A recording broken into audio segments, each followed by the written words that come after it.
Los ganglios basales son estructuras que están en el centro del cerebro que se encargan de los movimientos extrapiramidales y movimientos involuntarios, ¿no?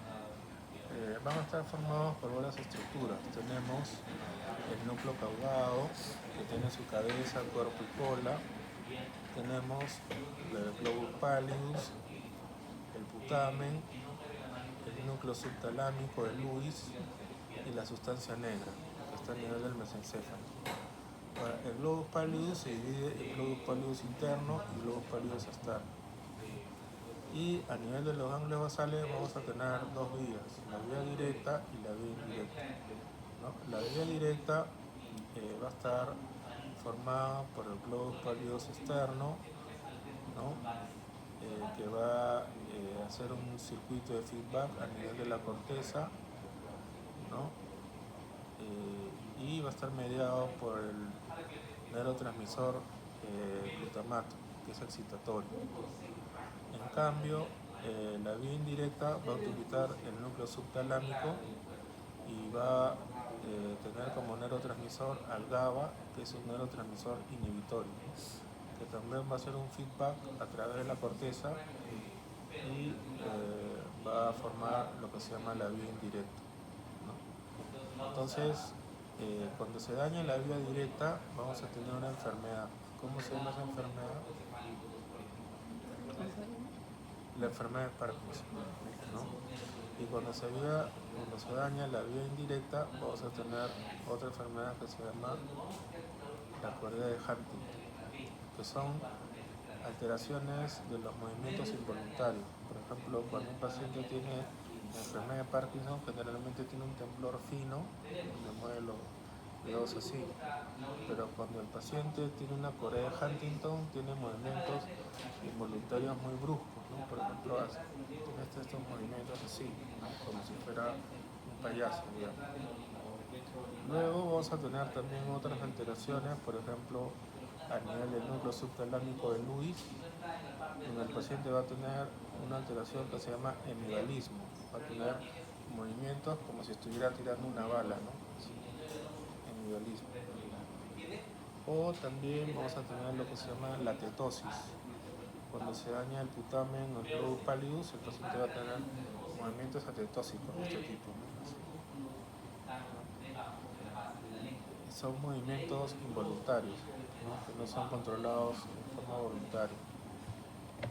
Y en general, este sistema de ganglios basales está formado por estructuras de sustancia gris y está mediado por los neurotransmisores que les mencioné, el glutamato, el GABA y la dopamina, ¿no? Ahora, si la dopamina básicamente va a estar en el mesencéfalo a nivel de la sustancia negra, en la parte compacta. Si hay una disminución de dopamina, se va a producir la enfermedad de Parkinson. Entonces, si ya estamos en el tronco cerebral, aquí vamos a tener los pedúnculos cerebelosos, ¿no? Los tubérculos cuadrigéminos, superior e inferior, los folículos superiores e inferiores. Uno se va a encargar de la visión, otro de la audición, y los pedúnculos cerebelosos, que van a unir el tronco cerebral con el cerebelo. Vamos a tener el pedúnculo cerebeloso superior, medio e inferior, ¿no? Que van a unir con el cerebelo. Luego aquí tenemos la comisura anterior, ¿no? Y la emergencia del tercer par craneal, o también llamado motor ocular común, ¿no? ¿Cuál es la función del motor ocular común? Aducir el ojo, o sea, llevar el ojo hacia adentro. Luego, detrás del tronco cerebral vamos a tener la emergencia de otro nervio craneal que se llama troclear, ¿no?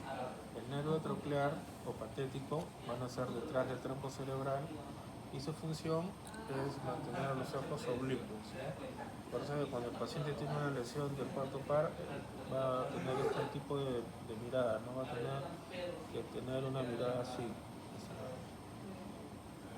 Luego, también del mesencéfalo van a ser una parte del quinto par, porque el quinto par tiene tres partes, ¿no?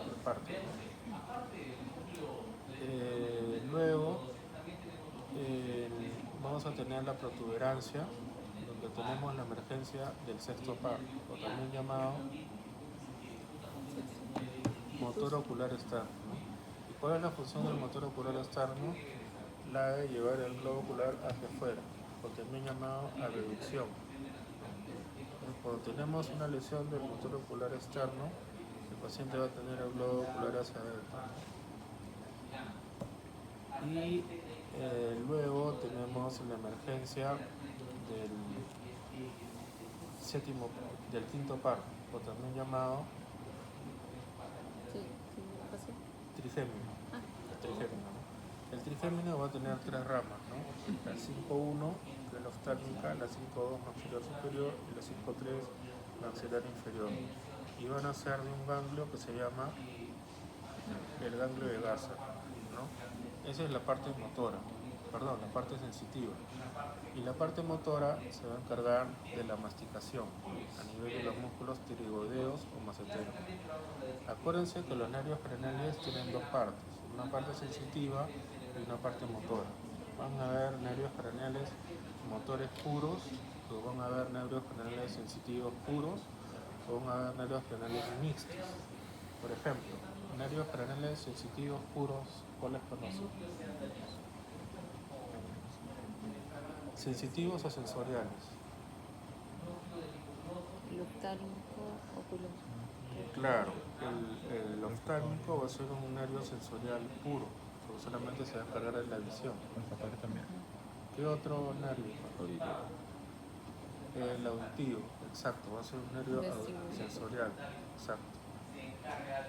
Y el olfatorio, que también se va a encargar de la olfacción. Justamente el olfatorio, que lo vamos a poder ver acá. Aquí vemos el nervio olfatorio, que nace la lámina cribiforme o bulbo olfatorio, van a ser del telencéfalo, y el nervio óptico van a ser del diencéfalo. Son los dos únicos nervios que no nacen del tronco cerebral. Los demás 10 nervios van a nacer del tronco cerebral. Entonces, vamos bajando, ¿no?, del trigémino, que ya hemos visto que es un nervio mixto, sensitivo y motor, y que nace del ganglio de Gasser, ¿no? Tenemos el sexto par, el motor ocular común, que ya la mencioné. Luego externo, motor ocular externo. Luego tenemos la emergencia del séptimo par, o también llamado facial, ¿no? El facial va a tener dos funciones, mixta, que es motora, y sensitiva.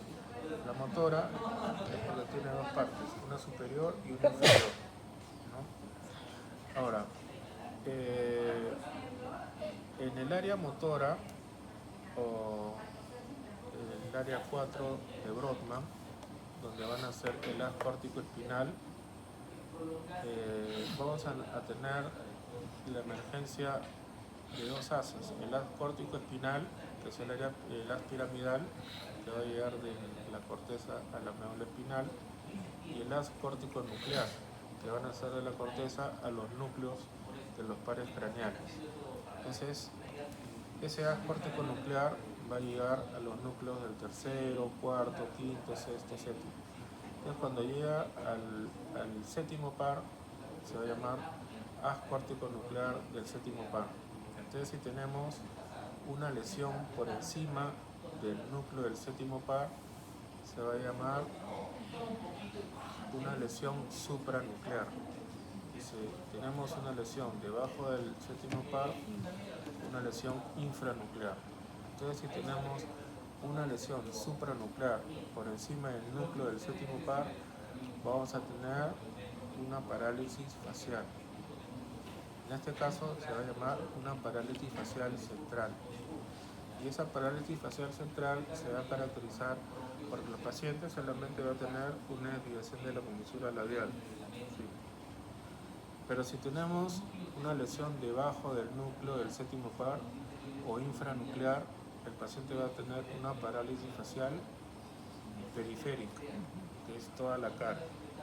No va a poder cerrar el ojo, lo va a tener abierto, la comisura labial se va a desviar, va a tener problemas en la audición, va a tener hiperacusia o hipoacusia, o sea, va a oír mucho o va a oír poco, y va a tener problemas del gusto, porque el séptimo par va a inervar los 2 tercios anteriores de la lengua.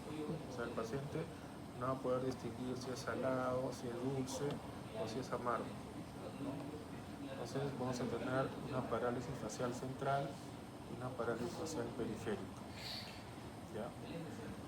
Luego vamos bajando por el surco bulbo-protuberancial, vamos a tener la emergencia del octavo par, que se llama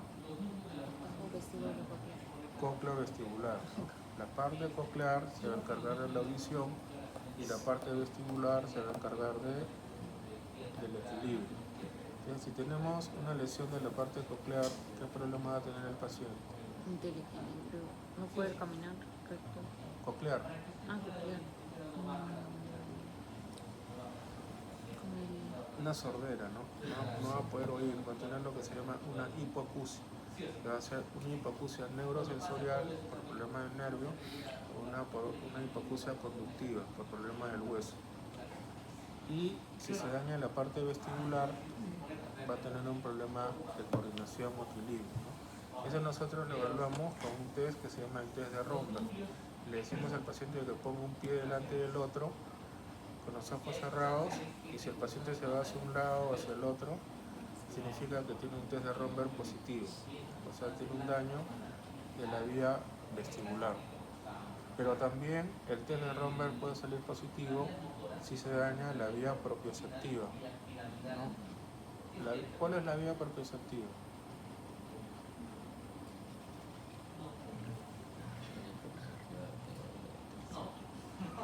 La vía propioceptiva es la vía posterior, que está en la columna posterior de la médula.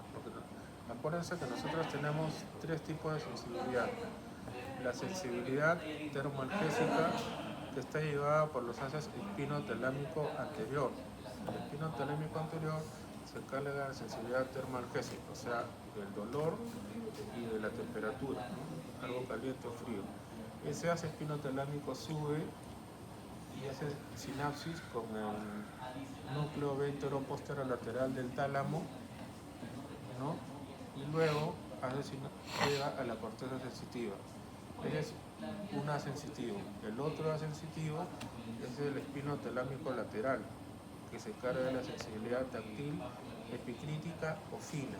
Es cuando ustedes se ponen, por ejemplo, un algodón o un alfiler, es la sensibilidad fina. Ese haz también sube y hace sinapsis en el núcleo ventero-posterolateral del tálamo y llega a la corteza sensitiva. Y el otro haz sensitivo es el que nace de la columna posterior, ¿no? De los haces de Golgi-Burdach, o el fascículo cuneiforme, o Brasil, ¿no? Llega por la columna posterior y hace sinapsis también en el núcleo ventero-posterolateral y llega a la corteza sensitiva. Esos son los 3 tipos de sensibilidad que tenemos, ¿no? Entonces, cuando se altera la vía propioceptiva, también el paciente va a tener el signo de Romberg positivo, o sea, se va para un lado. Entonces, tenemos signo de Romberg positivo cuando se daña la vía propioceptiva o cuando se daña la vía vestibular del octavo par, ¿no? Que también es una alteración del equilibrio y coordinación en menor grado que el daño cerebeloso, que es más grosero o más, digamos, abundante, ¿no? Porque el paciente va a tener una descoordinación total, ¿no? No va a poder caminar, va a tener desequilibrio. Entonces, estamos acá, ya vimos el octavo par. Entonces bajamos en el bulbo a nivel de la oliva y tenemos la emergencia del noveno par, también llamado glosofaringio, ¿no? El glosofaringio, ¿qué tipo de nervio es? ¿Motor, sensitivo o mixto? Mixto, claro. Porque va a tener una función motora y una función sensitiva. La función motora se va a encargar de la la deglución y la fonación. Y la sensitiva de la sensibilidad del tercio posterior de la lengua. O sea, tampoco va a poder discriminar si es salado o si es dulce, si es amargo. Y luego, más abajo, a nivel de las pirámides, tenemos la emergencia del nervio vago, o también llamado décimo par o cardio neumoentérico. ¿Por qué? Porque inerva el corazón, el pulmón, el estómago y los intestinos. Entonces, ¿qué pasa si se altera el nervio vago? ¿Qué problema podríamos tener?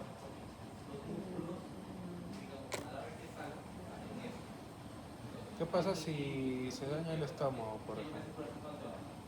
¿Qué puede tener un paciente que tiene problemas del estómago? Una gastritis, ¿no? Y si se daña el corazón, una taquicardia, una arritmia. Y si se daña el intestino, puede tener constipación, diarrea, ¿no? Eso es si se daña el vago. Ahora, esa es la rama parasimpática, que es la rama vegetativa, ¿no? Autonómica.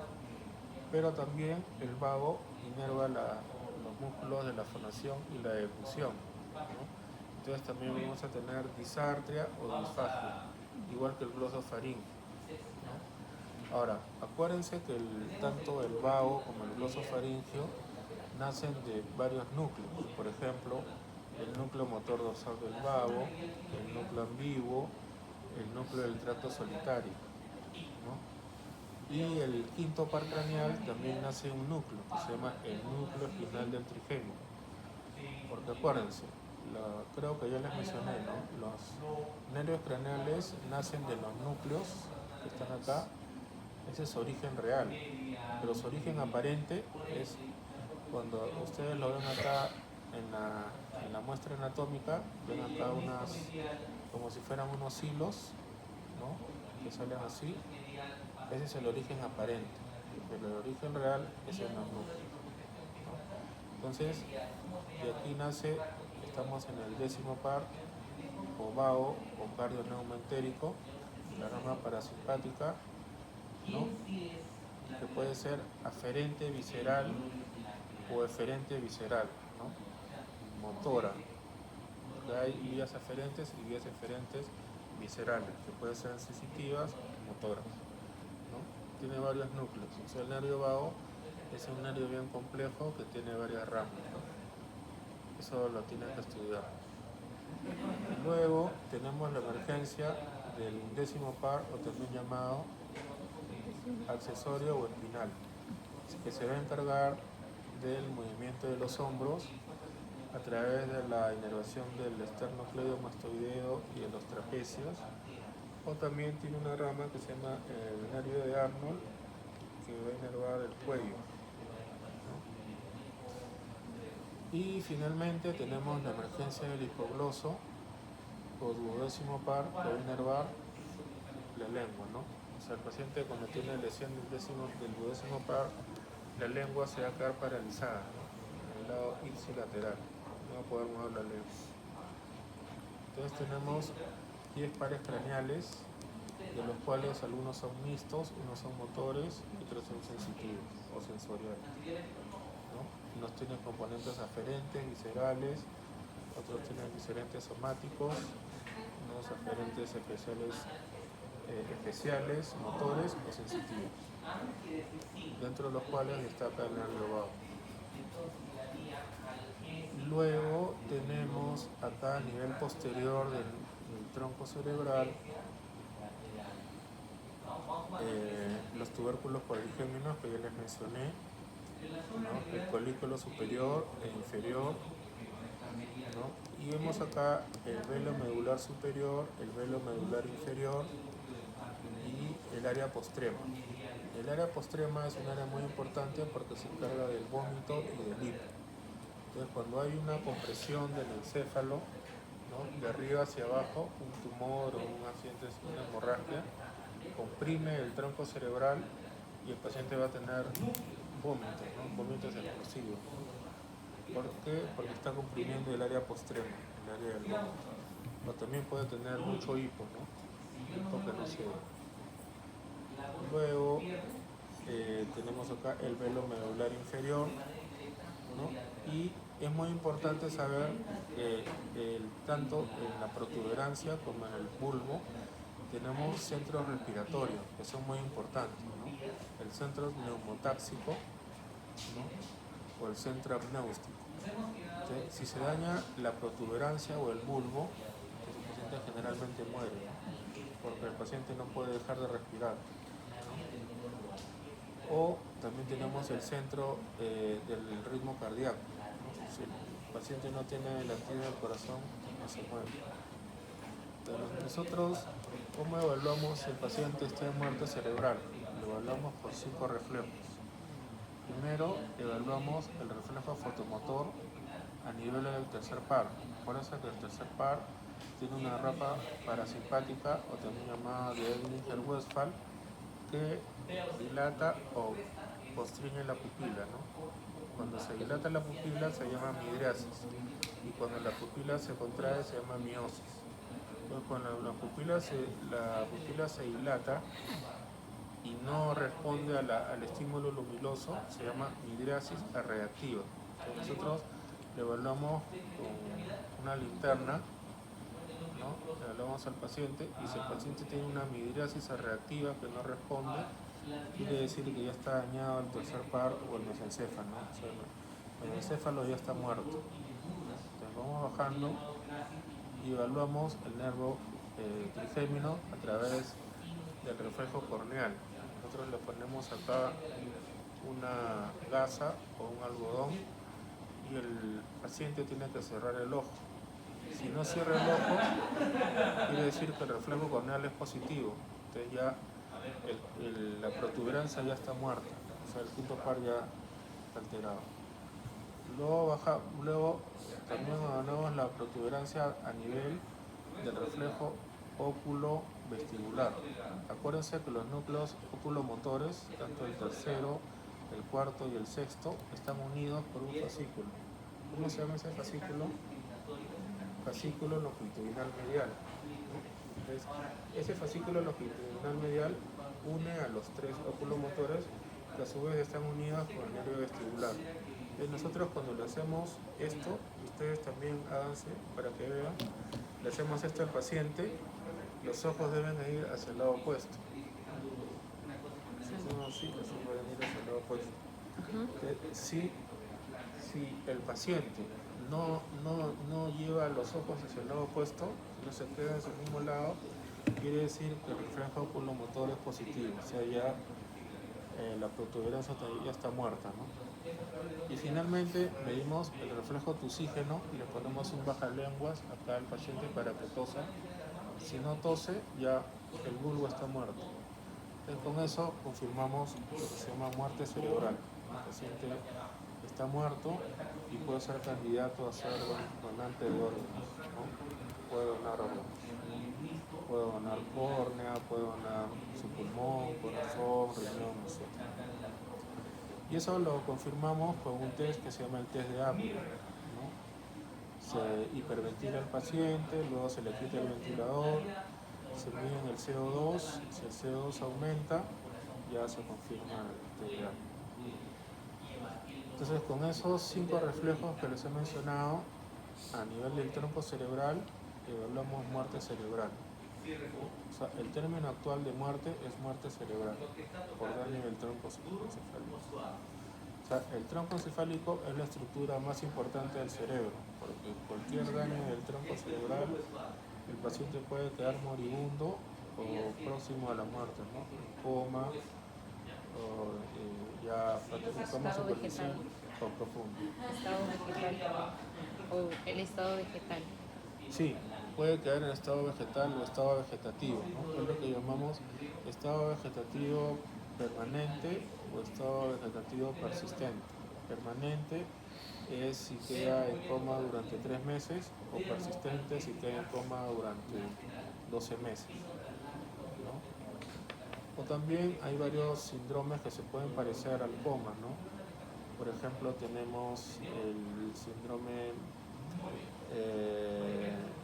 hay un síndrome que nosotros llamamos el cerrojo o el lock-in, donde el paciente se queda paralizado y solamente mueve el área. Es por daño de la protuberancia, básicamente, ¿no? Y hay varios estados que pueden similar un estado vegetativo, ¿no? O en coma. Y hay casos donde se ha visto que después de 12 meses o después de 24 meses el paciente puede despertar, ¿no? Esos son mecanismos ya muy complejos que a veces escapan al conocimiento científico. Luego, tenemos acá para hacer un recordaris del sistema límbico. El sistema límbico es lo que nosotros llamamos el circuito de Papez, que está formado por, claro, el hipocampo, los cuerpos mamilares, el fornix, la amígdala, ¿no? Es lo que llamamos el sistema de las emociones, ¿no? Y el sistema límbico está relacionado mucho con el lóbulo temporal, ¿no? Porque a nivel del lóbulo temporal tenemos también el hipocampo. Y nosotros sabemos que también esta área es un área muy epileptógena. Ustedes ven una imagen de resonancia magnética, van a ver el hipocampo que tiene forma de un caballito de mar que está esclerosado, ¿no? Que está aumentado de tamaño. Eso significa que el paciente tiene una epilepsia. Eso ya nos confirma que el paciente tiene una epilepsia por esclerosis mesial temporal, ¿no? Ya que el hipocampo está relacionado con el lóbulo temporal. Y si nosotros hablamos del lóbulo temporal, ¿qué áreas conocen del lóbulo temporal? ¿Qué funciones del lóbulo temporal conocen?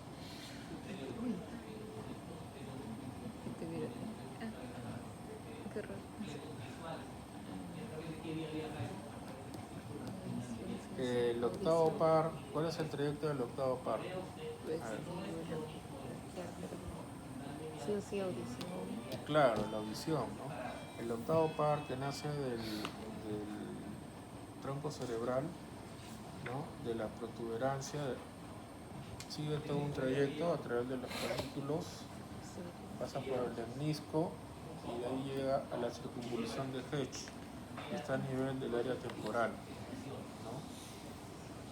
Y básicamente el área temporal se encarga de la audición, ¿no? De tonos altos y de tonos bajos. Pero puede haber, por ejemplo, alteraciones de tonos muy altos o de tonos muy bajos, ¿no? Es lo que se llama el área o circunvolución de Hedge. Y luego, a nivel del lóbulo temporal y parietal, vamos a tener un área muy importante. ¿Cómo se llama esa área? El área de Wernicke. El área de Wernicke, que es el área del lenguaje comprensivo, ¿no? O sea, el paciente, uno le habla, pero no entiende, ¿no? No entiende lo que le habla. Pero a nivel del lóbulo frontal también vamos a tener otro centro del habla, que se llama el área de Broca, ¿no? Que es el área del lenguaje expresivo, ¿no? O sea, el paciente no puede hablar, pero sí entiende, ¿no? Es diferente. Ahora, el área de Broca y el área de Wernicke están unidos por un fascículo. ¿Cómo se llama ese fascículo? El fascículo arcuato. Entonces, si se daña el fascículo arcuato, también el paciente va a tener una fascia mixta. O sea, va a tener una fascia de Broca y una fascia de Wernicke. No va a poder hablar ni va a poder comprender, ¿no? Va a tener las dos cosas, ¿no? Entonces, ¿qué más? Y a nivel occipital vamos a tener lo que es el área visual, ¿no? El área, la precuña, la cuña, ¿no? Y aquí van a llevar las fibras del nervio óptico para hacerse consciente de la visión, ¿no? Creo que acá terminamos. Gracias.